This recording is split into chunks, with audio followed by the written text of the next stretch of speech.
Vous connaissez cette personne? C'est ma jumelle. Bah oui. C'est votre jumelle. On dirait vous, hein. Votre jumelle. Donc votre sœur chérie, aimée, qui vous veut du bien, etc. etc.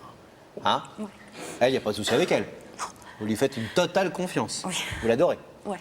Elle vous adore, elle nous l'a dit. Et pourquoi ça vous fait pleurer? Bah, je ne pensais pas.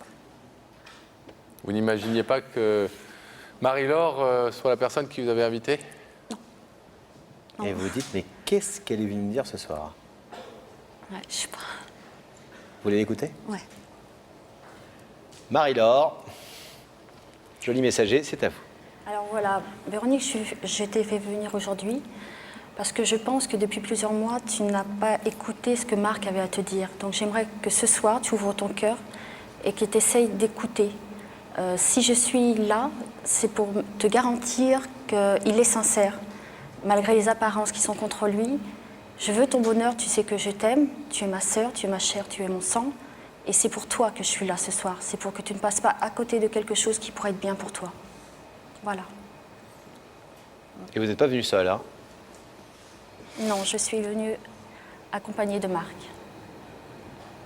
Le micro était coupé. Ah, Ça se corse. ça se corse. Ça une se belle île, la corse. Ouais.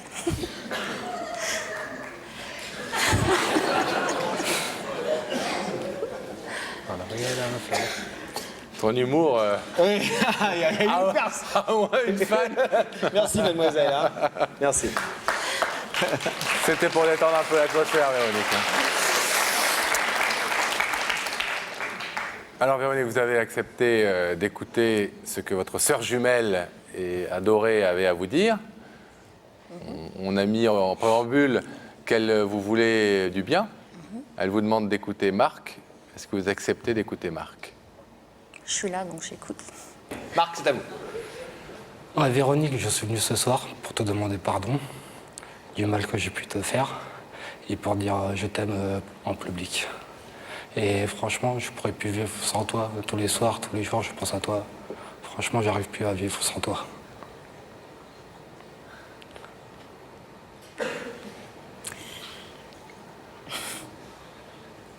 Bah, c'est qu'il a fait quelque chose qu'il fallait pas. Il vous écoute. Mais il a fait quelque chose que je peux pas pardonner. Non, je peux pas. Non, c'est trahir ma confiance, c'est trahir beaucoup de choses. Marc, qu'est-ce que vous avez à répondre à ça?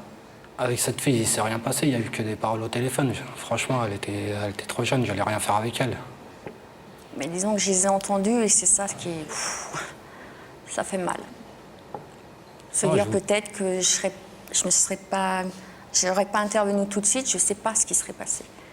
Et c'est ce doute-là qui restera toute ma vie. Vous n'avez pas le sentiment que, comme le pense d'ailleurs apparemment Marie-Laure, et comme le dit Marc, il a été piégé, il a été un peu manipulé à son insu, et que tout ça, finalement, n'était non seulement pas si grave que ça, mais en plus, n'était pas le fruit de sa volonté? Bah, disons qu'on est tous maîtres de son destin. C'est à nous d'accepter ou refuser, même tout avance. Moi, au travail, j'ai un travail très exposé. Et jamais, même si un client, jamais je sais, je suis fidèle dans mon esprit, dans mon corps, dans mon cœur. Et ça, non, je ne peux pas. Vous voulez dire que quel que soit le piège ou pas le piège que cette jeune fille a tendu à votre mari, enfin votre ami, c'est à lui de refuser. et lui est tombé dedans, et ça c'était... Excusez-nous parce qu'on pose la question depuis tout à l'heure, personne n'a une réponse à nous donner. C'était quoi la motivation de cette fille? Parce que où on drague un homme marié, et au moins on le drague, et puis on le fait de manière discrète, enfin j'en sais rien, mais... Ou alors on fait rien, mais on drague pas un homme pour ensuite appeler sa femme en disant viens écouter ce qu'il a à me dire, quoi. Enfin, à part si on a une motivation au fond du cœur. Oui, peut-être que c'était un jeu de briser quelque chose. Je le conçois. Mais c'est d'avoir entendu ces paroles. Et sans rentrer dans le détail, parce que c'est votre vie privée, mais si vous voulez ne pas répondre, vous ne répondez pas, mais qu'est-ce que vous avez entendu dans les paroles qui vous semblent si graves et lourdes de conséquences et pour vous irrémédiables? C'est que... Bon, il a accepté les propositions de cette fille? Oui, et puis elle lui a dit t'es sûre de ce que tu m'as dit tout à l'heure? Il a fait mais oui, je t'aime ma chérie. Et ça là, J'ai arraché le portable et là, je lui ai dit ce que je pensais. Non. Le Marc ? je t'aime, ça. Ça. Ouais. Non, franchement, je voudrais que tu me laisses au moins une dernière chance. Pour que tu reprennes ma confiance. C'est difficile. C'est énormément difficile. J'aurais pas entendu cette phrase qui est vraiment. Elle lui a même pas tendu la perche. Elle a dit t'es sûre de ce que tu m'as dit. Donc c'est conscient, c'est répété, c'est ça qui a tout, mais alors, tout brisé en moi.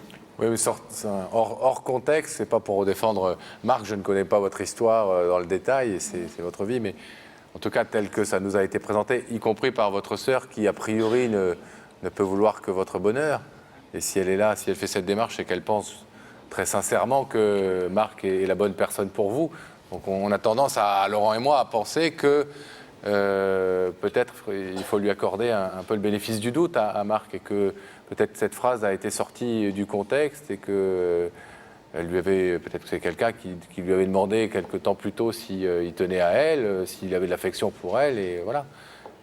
Ça ne veut pas dire qu'effectivement il voulait vous tromper pour autant, si ? C'est ça, c'est le doute.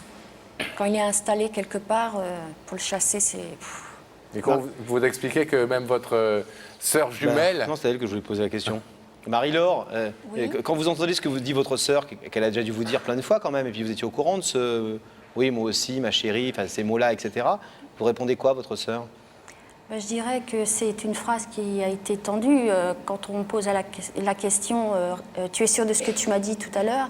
Elle savait très bien que la phrase qui allait suivre, ça allait être celle-là. Et je ne comprends pas comment se fait-il... Mais là, vous allez plutôt dans le sens de ce que dit votre sœur. Non, mais ce que je voudrais souligner, ce que je ne comprends pas, c'est comment se fait-il qu'elle est venue te voir pour te dire, voilà, tiens, il y a Marc qui me tourne après, tiens, je vais l'appeler, tu vas écouter notre conversation. Quelque part, je me dis, c'est quand même étrange. Bah, disons, ce qui s'est vraiment passé, c'est que quand j'ai su ça, j'étais au travail, j'ai quitté le travail, et c'est moi qui ai pris mon portable, je l'ai mis en anonyme, et je lui ai tendu, je dis, vas-y, je veux entendre. Mais vous n'avez pas peur que finalement peut-être vous soyez en train de mettre un terme à une histoire importante parce que quelqu'un a voulu tout faire pour la détruire, tout simplement ? Bah, disons qu'on s'est déjà séparés 2 fois, donc là c'est la 3e. Je vais pas faire, je suis pas dans Dallas, quoi. Je vais pas faire des épisodes à répétition, quoi. Surtout que bon, à chaque fois c'est des belles paroles qui tiennent jamais. C'est surtout ça. Donc, ça aurait été une fois, bon, on peut peut-être pardonner. Mais là, bon, c'est la première fois qu'il m'a fait ça avec une fille, mais on a déjà eu 2 séparations qui n'ont mené à rien. On s'est remis ensemble et à chaque fois, il y avait un problème. Et quand vous vous expliquez, je vous repose alors la question, que quelqu'un qui vous veut du bien, une amie, plus qu'une amie, une sœur jumelle qui vous veut du bien, vous dise de revenir avec Marc. Parce que peut-être qu'elle a sa vision à elle et moi j'ai la mienne. Donc c'est moi qui vivais au quotidien, c'est moi qui me couchais avec le soir, qui me levais le matin, c'est moi qui vivais avec. Donc entre ce qui est exposé de l'extérieur et ce qui est vécu de l'intérieur, c'est jamais pareil. Donc c'est gentil, elle veut que mon bonheur, ça je le sais. Mais peut-être qu'elle croit que l'extérieur était tellement beau, mais elle ne savait pas ce qu'il y avait à l'intérieur. C'est surtout ça. Véronique, je vais vous demander de vous lever, selon le principe de cette émission, de vous placer face à ce rideau, s'il vous plaît. Marie-Laure est venue ce soir en compagnie de Marc pour vous demander de donner une nouvelle chance à Marc. Vous savez que vous pouvez ouvrir ce rideau, vous pouvez aussi le laisser fermer et repartir tranquillement. Qu'est-ce que vous décidez ? Ma sœur aurait été toute seule, je l'aurais ouvert. Si je l'ouvre, c'est repartir, encore une fois. C'est redéception, c'est un long travail depuis 5 mois pour me reconstruire, pour tout foutre en l'air. J'aime ma sœur, mais il est là, donc non. Je suis désolée. Vous n'avez pas à l'être. C'est votre droit, bien entendu. Merci d'avoir en tout cas écouté ce qu'ils avaient à vous dire l'un et l'autre et d'être venus, d'avoir répondu à notre invitation. À bientôt, Véronique. On va demander à Gabriel de rouvrir le rideau.